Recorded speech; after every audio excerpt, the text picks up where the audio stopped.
નમસ્કાર મિત્રો, કેમ છો? આઈ હોપ કે તમે બધા મજામાં જ હશે. હું આપનો તોફાની ભૂરો આવી ગયો છું ફરી એક નવા વિડીયોની સાથે. આજે મારી સાથે છે ઇબ્રાહીમભાઈ અને આપણે દુબઈની થોડીક રહસ્યમય વાતો કરવાની છે. તો આપણે પૂછીએ ઇબ્રાહીમભાઈને કે દુબઈની તમારી સફર વિશે થોડીક માહિતી આપો. દુબઈની અંદર હું અહીંથી જો ને 2012માં ત્યારે 12 રૂપિયા હતા ખાલી એક જીરમને 12 રૂપિયાના. આપણે 5 વર્ષ આપણે અહીંયા એમને પહેલી સફર કરી. આપણે 5 વર્ષ 5 વર્ષ પહેલી સફર કરી તો આપણે એમાં માનો કે બહુ સારો ફાયદો હતો. એમાં બહુ તમને ફાયદો થયો. સારું. અને ધંધામાં એવું હતું કે આપણે 4 સીલિંગનું કામ કરતા. 4 સીલિંગ પેન્ટરમાં હા. પેન્ટરમાં આપણે એમાં બહુ આપણે કમાણ અને દુબઈની અંદર ભાઈ બહુ સારું છે. તો દુબઈમાં શું છે કે વ્યવસ્થિત રહેવું પડે, તમારે કાયદેસર કાનૂનમાં રહેવું પડે. કાનૂન બહુ કડક છે ત્યાંની. આપણાને ત્યાંનું આપણે ન આવે કંઈ. ત્યાંની પોલીસ છે, આપણી પોલીસનો ડિફરન્સ. ત્યાં સ્થળ ઉપર જ બધા વીમા પૂરા થઈ જાય. આપણે કેસ થાય આ તે એ કંઈ ન્યા નંબર કેસ નંબર સમજ્યા. દુબઈનું બહુ સારામાં સારું. કોઈ પણ માણસ જાય જો ધ્યાન રાખીને કમાય તો 5 રૂપિયા મળે. આપણે 8 વર્ષ કર્યા સલામ છે ને. તમે 8 વર્ષ કર્યા છે. 2021 ભાગ્યે હું કોરોના ટાઈમે મને તો કોરોના નહોતો પણ આપણે ભાગી એવા ટૂંકમાં. આપણે શું કહું, આપણે ભાગી જવા. બરોબર છે. બહુ મહેનત કરે તો દુબઈનું બહુ સારું. જો ત્યાં હે ને ભાઈ ખાવા પીવામાં બહુ સારી વસ્તુ મળે, શુદ્ધ વસ્તુ ટૂંકમાં. આપણે મન કે ડેટ વગરનું કોઈ વસ્તુ નહીં. એક્સપાયરી ડેટ એ રીતના બહુ મજા આવે દુબઈમાં. બરોબર. અને રહેવામાં પણ સારામાં સારું. રૂમ ભાડા આપણે દેવાનું ન હોય. કંપની તરફથી બધા ફ્રી હતું. કંપની તરફથી ફ્રી હતું. ખાવા પીવાનો આપણે ખર્ચ આપણે લાવશું. બરોબર. બહુ સારું હતું દુબઈમાં. અને ડ્યુટીનો શું ટાઈમ રહે છે? ત્યાં 8 કલાકની ડ્યુટી હોય. સવારે 5 વાગે ઉઠી જવાનું. 5 વાગે ઉઠી જવાનું. 5 વાગે ઉઠીને સીધું ડ્યુટીમાં 8 વાગે ડ્યુટી ચાલુ થાય. બરોબર. સાઈડે પૂછતા 2 કલાક થાય. બરોબર. આપણી ઘોડે ન હોય કે હાલો ભાઈ કુતિયાણામાં આપણે રહેતા હોય કામે જવાનું જુનાગઢ છે.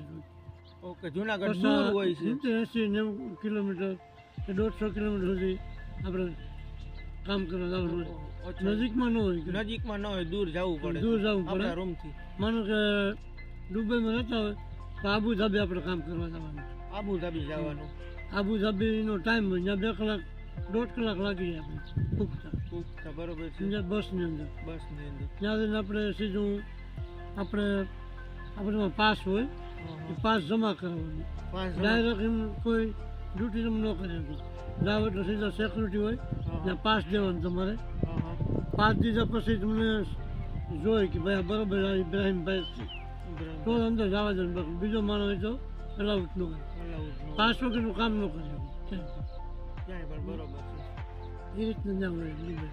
અને દુબઈમાં તમે કેટલાક શહેર રેખડા છે? જેમ કે તમે આબુધાબીની વાત કરી છે, તો બીજા ઘણા દુબઈના તમે શહેર? દુબઈની અંદર મારે લગભગ તો કોઈ બાકી નહીં હોય. શારજા છે, આબુધાબી, પછી અલેન છે, રાસરકીમાં છે, ફુજેરા છે. એમાં 7 રાજ્ય છે. એમાં કોઈ રાજ્ય એવું નહીં આમાં નહીં ગયું. બધીમાં આપણે ફરીએ. વર્લ્ડ ટાવરની અંદર પણ કામ કરવાનું છે. બુર્જ ખલીફામાં, પછી દુબઈ મોલની અંદર, આબુધાબી મોલની અંદર. એવા મોલ ને મલકના છે, મરીના મોલ છે. બરોબર. એ રીતે બધામાં કામ કરે. ઇન્ટરનેટ હોટલ છે, ટોટલીમાં આપણે કામ કરી ગયું છે.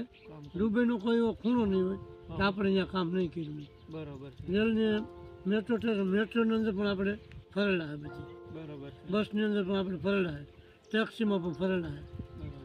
ટોટલી કોઈ દરિયા સમુદ્રની નાયા પણ હોય તો ને આપણે નાવાનું ત્યાં પણ પાસ દેવો પડે.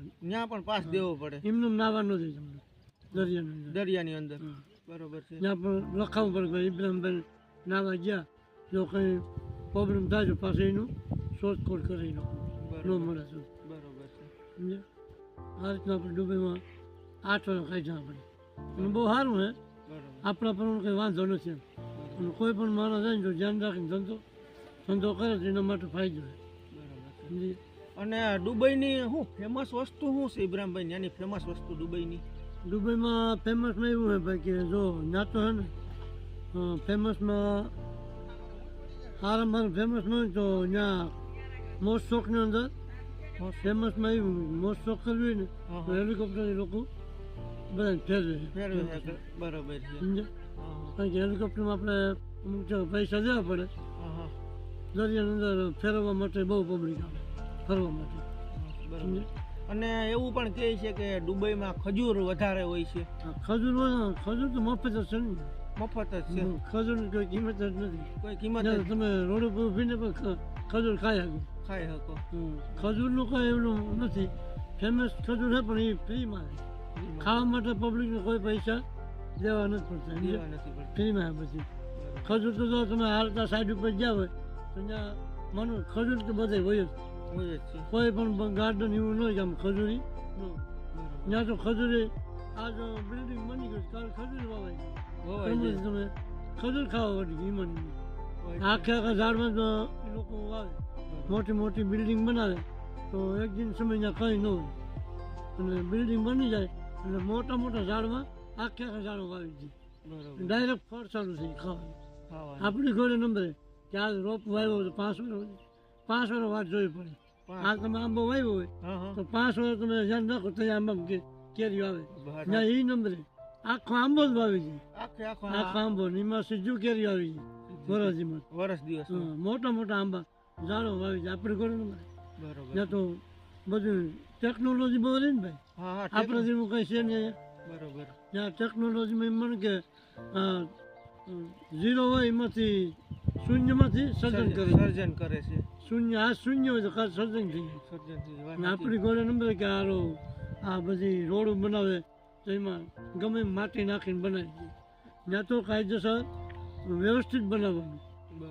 લેબોરેટરી કરે કે ભાઈ આના 100 વર્ષનું આયુષ્ય છે આ આપણે રોડની તો 100 વર્ષ સુધીમાં કાંકરી હલે નહીં ને આપણે ત્યાં મહિનો છે રોડ તૂટી જાય. એ રીતના એમનો કામ બધા પાકા. બરોબર. 100 વર્ષની ડ્યુટી વાળા લેબોરેટરી વાળું કામ બધું ભાઈ બિલ્ડિંગ બનાવી અને 100 વર્ષનું આયુષ્ય બિલ્ડિંગ બનાવી તો એમનું આયુષ્ય લખાય કે આ તારીખે બની આ તારીખે અમે પાડી નાખવાની. બરાબર. એ રીતનો ડેટ લખાય બિલ્ડિંગ. તો દર્શક મિત્રો આ વિડીયો તમને કેવો લાગ્યો તે કમેન્ટ કરીને જરૂરથી જણાવજો. મારા ચેનલને હજી સુધી સબસ્ક્રાઈબ નથી કર્યું તો સબસ્ક્રાઈબ કરી લેજો. તો મળીએ આગળના વિડીયોમાં.